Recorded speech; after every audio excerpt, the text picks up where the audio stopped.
आज या ठिकाणी बांगडा फ्रायची रेसिपी करून दाखवणार आहेत काकी। तर चला आता आपण कृतीला सुरुवात करूया। मीठ, लाल मिरची पावडर। तर या ठिकाणी बघा स्वच्छ धुवून घ्यायची मच्छी पहिल्यांदा।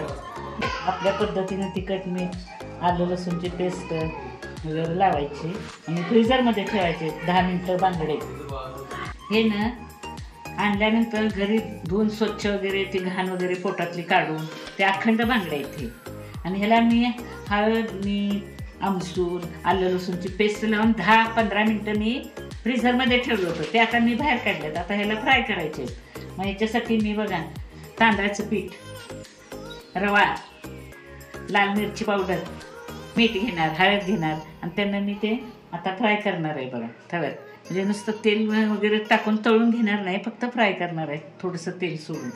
ह्याला आमसूलचं पाणी पण लावलेलं आहे। आपण अख्खा आमसूल टाकलं तरी चालते। 2 फोडी टाकायच्या आपल्या, म्हणजे कसं थोडंसं जरा वेगळं वाटतं, आंबट तिखट जरा चांगलं वाटतं ना, म्हणून त्याच्यासाठी मी आमसूलचं पाणी ह्याला लावलं आहे, आलं लसूणची पेस्ट। आणि आता मी तळण्यासाठी तांदळाचं पीठ, लाल मिरची पावडर आणि रवा, हळद, मीठ आणि तेल तळण्यासाठी घेतलेलं आहे। आता हे मला बांगडे फ्राय करायचे, डीप फ्राय करायचे ती, त्याच्यासाठी मी आता हे मिश्रण एकत्र केलं।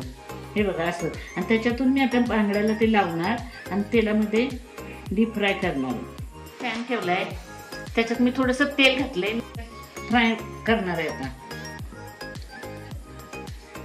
हे बघा हे आता मी अखंड बांगडा घेतलेला आहे आणि मी आता तव्यात पॅनमध्ये टाकते असं। तर गॅस जरा मंद आचेवर ठेवायचा।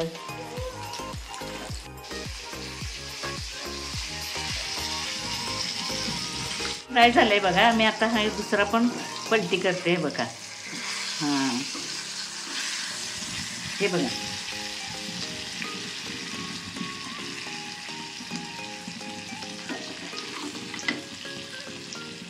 हे 5 मिनिटं ठेवून नंतर काढून मग नंतर दुसरे राहिलेले ते फ्राय करते मी। तर या ठिकाणी पाहू शकता आमच्या काकीने बांगडा फ्राय केलेला आहे।